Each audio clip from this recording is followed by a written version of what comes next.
এটা কিন্তু আনন্দই ছিলাম, এক ভাবনায় ছিলাম, কিন্তু তোমাকে পেয়ে যখন হারালাম তখন সেই ব্রজধামের আনন্দের মধ্যে আমাদের মনে দুঃখ আসলো, সুখ আসলো। তুমি আমাদেরকে ছেড়ে চলে গিয়েছো, কিন্তু তবু আমরা কি করবো? আমরা সেই জীবন ধারণ করছি। তোমার বিজয়ে আমাদের জীবন ধারণ করার কথা নয়, তুমি তো আমাদের প্রাণ স্বরূপ, তুমি আমাদের প্রাণনাথ, কিন্তু তথাপি জীবন ধারণ করে আছি, কারণ আশা নিয়ে, ভরসা নিয়ে আমাদেরকে তুমি আবার অবশ্যই দর্শন দিও। হে গোবিন্দ, হে কৃষ্ণ, হে করুণা সাগর, তুমি আমাদেরকে দর্শন দিয়ে আমাদেরকে জীবন দান করো, আবার যেন আমাদের চোখ দিয়ে তোমাকে দর্শন করতে পারি, তোমার সাথে আলাপ করতে পারি, তোমাকে আলাপ করতে পারি। এই ভাবনা নিয়ে গোপীরা আরেকটি শ্লোক গাইলেন।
কাতরে বলছি, হে শ্রোতনা, হে গোবিন্দ, হে কৃষ্ণ, হে আমাদের জীবন,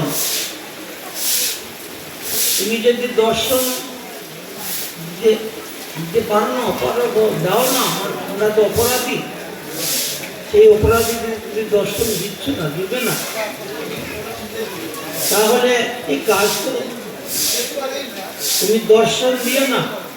কিন্তু আমরা জানি তোমার দৃষ্টির সৌন্দর্য অপরূপ, তোমার যে চোখের দৃষ্টি সেটি অপরূপ, দৃষ্টিতেই মনোবাসনা পূরণ করায়, দৃষ্টিতেই সমস্ত কিছু কপটা বাসনা যেটি কৃষ্ণ বাচ্চা দ্বারা অন্য পাঞ্চা সেটি নাশ করে, তোমার দৃষ্টির দ্বারাই সেটি চলবে। তোমার দৃষ্টিটি কিরকম জানো? তোমার দৃষ্টি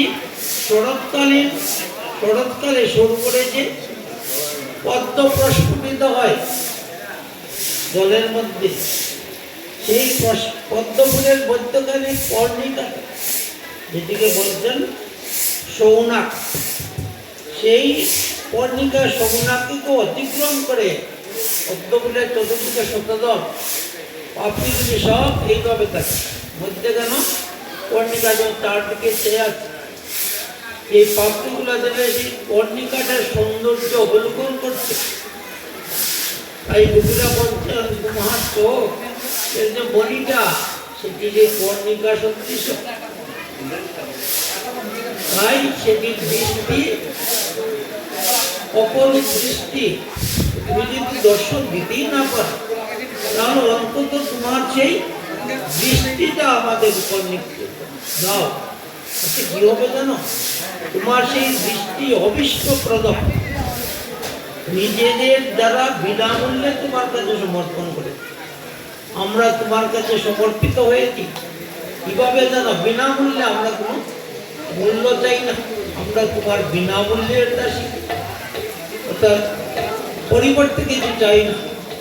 দাসীদের সেবা করে যাব, দাসীদের কাজ কি? প্রভুর সেবা করে, আমরা কাজ করে সেবা করে যাব, তোমার দর্শন করব, স্পর্শন করব, তোমার সেবা করব, কিন্তু আমরা কিন্তু মূল্য যাব না, কাজ করবো। এই যে আমরা বিনামূল্যের দাসী।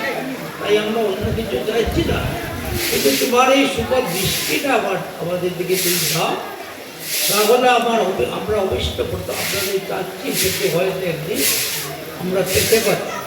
এই কৃপা করে এই দৃষ্টিটি আমার দিকে দাও, আমাদের দিকে দাও।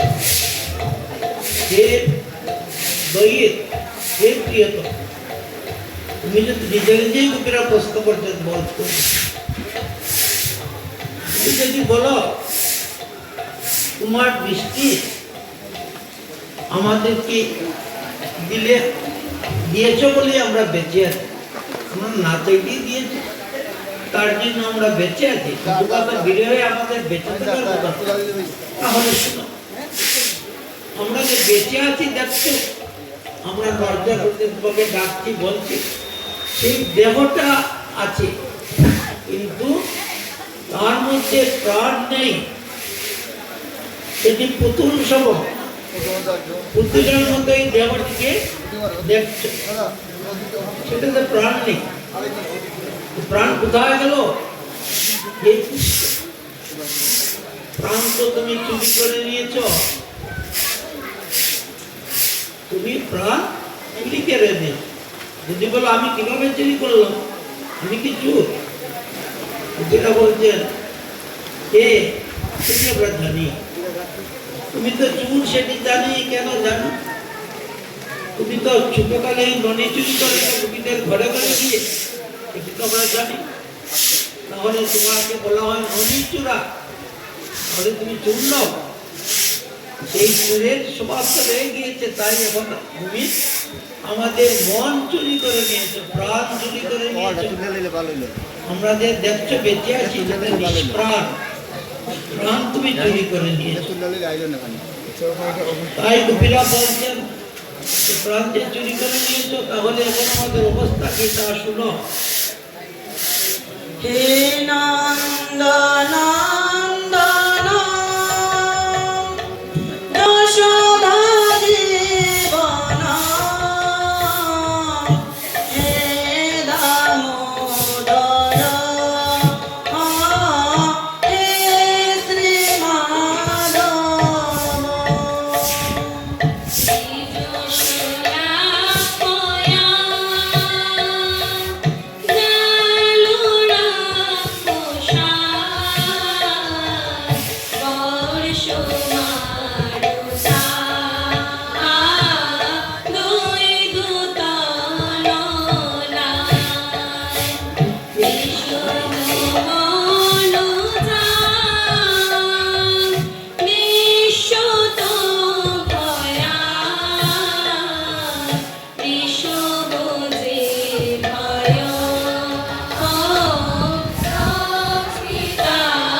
বলছেন এই পুরুষোত্তম, এ আমাদের প্রিয়তম, তুমি তো আমাদেরকে বারবার রক্ষা করেছ, আজ আমাদেরকে ছেড়ে চলে গিয়েছ, আমাদের প্রাণহীন দেওয়ালে প্রাণকে চুরি করে নিয়েছ। জানো তুমি কিভাবে আমাদের রক্ষা করেছ? তোমার কি যদি মনে নেই? আমাদের কিন্তু মনে আছে। তুমি ব্রজবাসী সেখানে তো আমরা ছিলাম, বিষময় জল থেকে রক্ষা করেছ।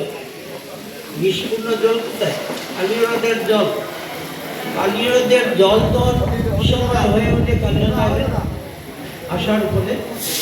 তখন তো আমাদের নানান কষ্ট হচ্ছিল, অনেক বৎস গাছী সেই জল পান করে মারা যাচ্ছিল, কোনো কোনো ব্রজবাসীও মারা যাচ্ছে।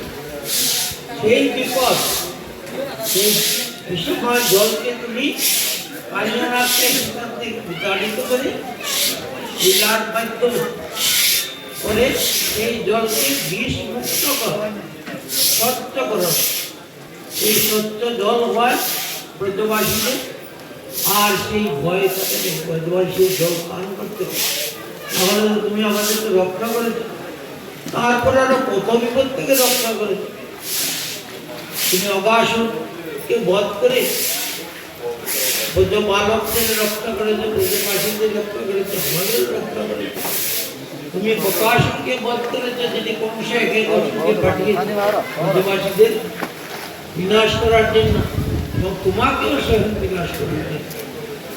তাই তুমি এক এক করে সমস্ত অসুখকে বধ করে ব্রজবাসীকে রক্ষা করেছো, তাই আমাদের রক্ষা করেছো। তুমি কি করেছো জানো? তুমি ইন্দ্রের কূপ থেকে আমাদেরকে রক্ষা করেছ। ইন্দ্র অসন্তুষ্ট হয়েছিল, মনে করিয়ে দিচ্ছেন যখন তোমার ইচ্ছায় ব্রজবাসীর আনন্দ মহারাজ ব্রজবাসী সহ ইন্দ্রের পূজা ছেড়ে গোবর্ধন পূজা করেছে। তাতে তো ইন্দ্র কুপিত হয়ে ব্রজধামকে একবারে মুছে ফেলার জন্য 7 দিন 7 রাত অনবরত বৃষ্টি, ঝড়, ঝঞ্ঝা, তারপরে বজ্রপাত এগুলো দিয়েছে। তুমি যদি রক্ষা না করতে তখন ব্রজবাসীরা সেই যুদ্ধের জন্য সাগরে গিয়ে সবাই বিনাশ করেছে। আমরা হচ্ছে তুমি রক্ষা করেছ। তুমি গোবর্ধন পর্বত তোমার হাতের প্রত্যেকটা আঙ্গুলের উপরে দিতে, আর সেই গোবর্ধন পর্বত উপরে তাকায় ব্রজবাসী সবাই, তোমার পিতামাতা সহ সবাই আমরা সেই পর্বতের নিচে আশ্রয় নেওয়া আমরা সেটা অনুভব করতেই পারি। রকম ঝড় ঝঞ্ঝা হয়েছে, কিন্তু তুমি আমাদের রক্ষা করো। আবার তারাই বলছে তুমি যদি বলো আমাদের রক্ষা করো নাই, তুমি তোমার পিতামাতাকে রক্ষা করার জন্যই গোবর্ধন পর্বত ধরেছে, কিছু বলতে পারো। হ্যাঁ বুঝলাম, তোমার পিতামাতাকে রক্ষা করার জন্য তুমি গোবর্ধন ধরেছে, কিন্তু আমরা তো সেখানে ছিলাম। তাহলে তুমি যদি তোমাদেরকে আমি ডাকি নাই, তোমরা তো ইচ্ছা করে গিয়েছো, তাহলে তোমাদের রক্ষা করার জন্য আমি ধরি নাই। আমি ধরেছি মাতাকে, মা যশোদা নন্দ মহারাজকে রক্ষা করার জন্য। বিরাট কৃষ্ণের মনের কথাটা যেন বলছেন, নিজে নিজে বলছেন উত্তর দিচ্ছেন। তখন গোপীরা বলছেন, কৃষ্ণকে আবার ডাকছেন, ডেকে গোপীরা তখন আরেকটি শ্লোকের মাধ্যমে তার উত্তর হে নন্দনন্দন যশোদা জীবন, হে দামোদর,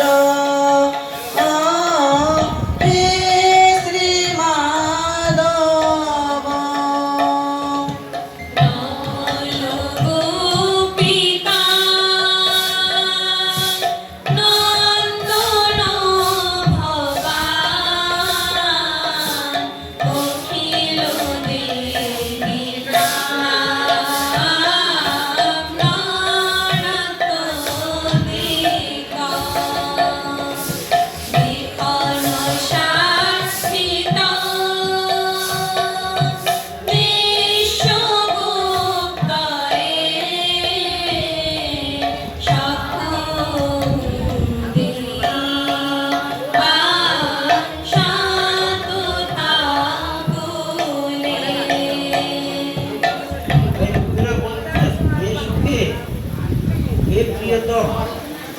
নিজে বলছে তোমার মা বাবাকে রক্ষা করার জন্য গোবর্ধন ধরেছিলে। আর জানো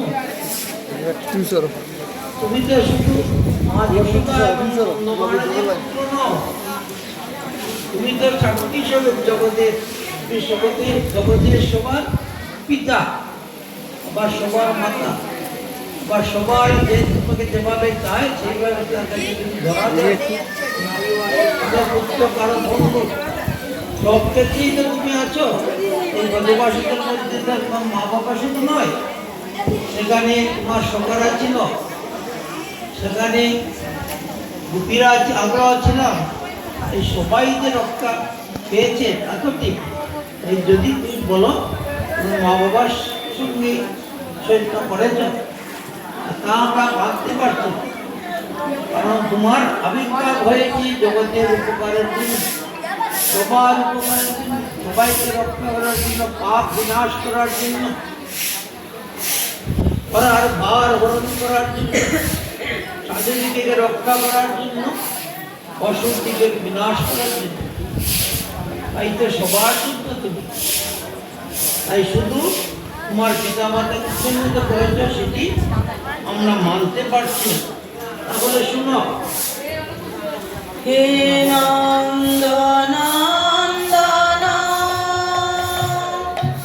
যশোদা জীবন, হে দামোদর, হে শ্রীমাধব। বিরচিতা ভয় কৃষ্ণে দুর্যতে চরণ মিজুষা সংস্কৃতে ভয়া করসরুরুহ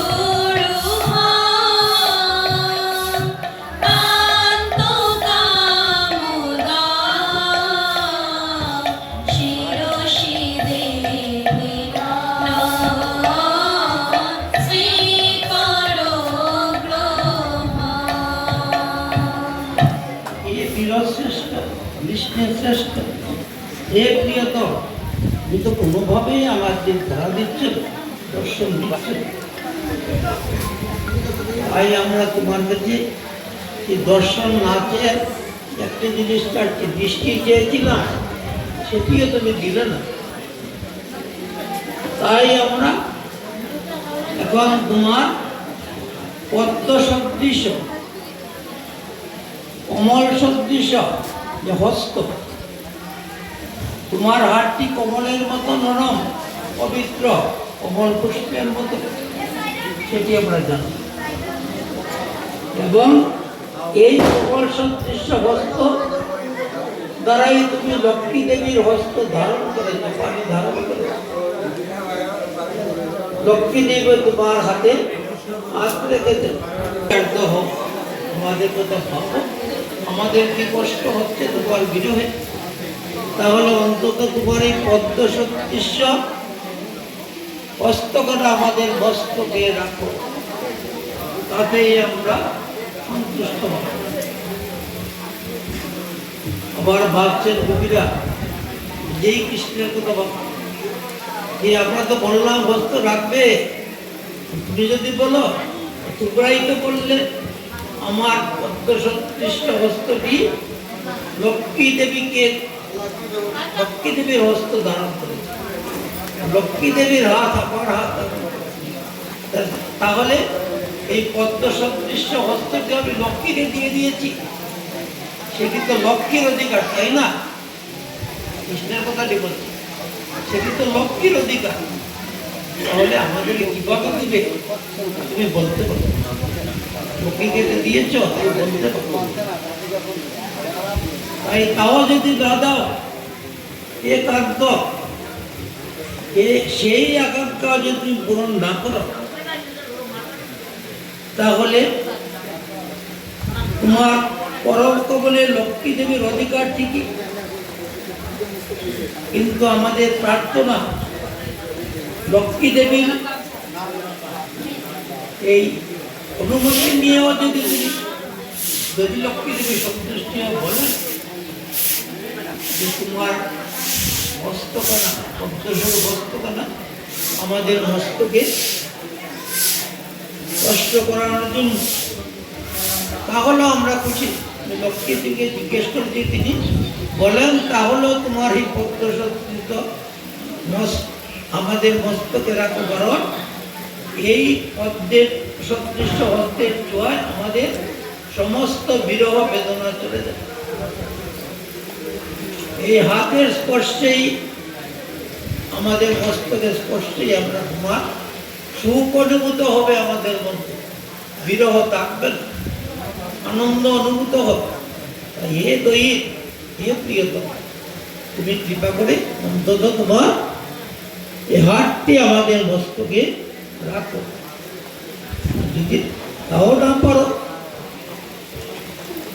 তাহলে আমরা আরেকটি দেব, আমরা তো চাওয়া ছাড়তে পারি না, চেয়ে যাবো, তোমার ইচ্ছা হলে দিবে, ইচ্ছা হলে আসবে, সেটি তোমার চাওয়াটা আমরা ভজন করাটা ভক্তি, ভগবানকে ডাকা ভক্তি, কিন্তু ভগবানের কৃপা লাভ করা, ভগবানের দর্শন দেওয়া, সেটি ভগবানের কাজ। আমরা কাজ করে যাবে ঠিক ঠিক। তাই পরবর্তীতে গোপীরা বলছেন, প্রথম ডাকছেন, আহ্বান করছেন, হে নন্দনন্দন, হে নন্দনন্দন যশোদা জীবন, হে দামোদর, হে শ্রী মাধব। ব্রজ জনার তিহার নিরোজ সীতা, নিজ জন শয় ধ্বংসন স্মিত, ব্রজ সখে ভাব কিঙ্করীর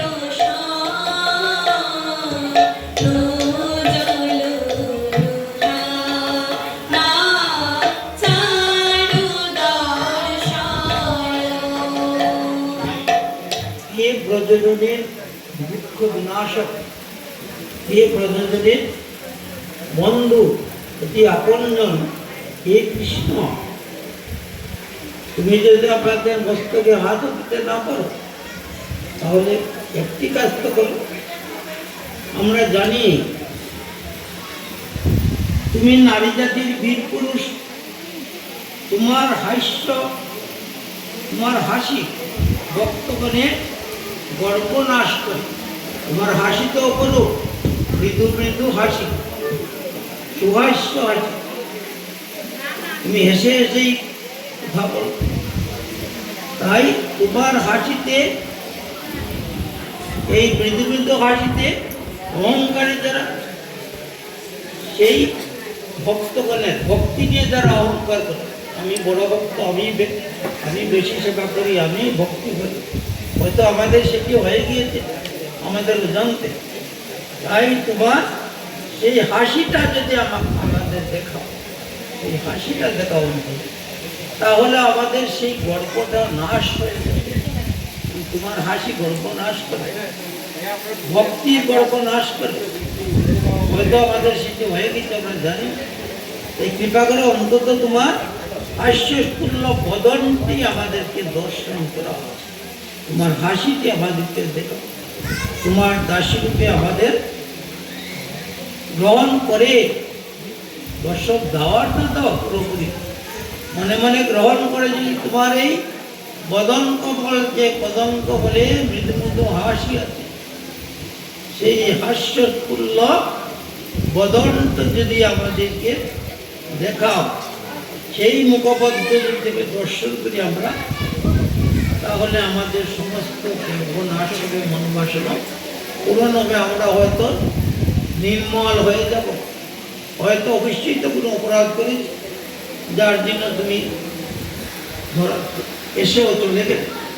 এই কাজটি করো, তুমি অন্তত আমাদেরকে সেই তোমার হাসিটা দেখো, সেই বদন কমলটা দেখো। এই গোবিন্দ, যদি তাও না করো তাহলে শুনো, মনোযোগ দিয়ে শুনো, আমরা আর কি চাচ্ছি। তোমাকে ডাকছি, তোমাকে ডাকছি, এ নন্দনন্দন যশোদা জীবন, হে দামোদর, হে শ্রী মাধব। তনু দেহিনা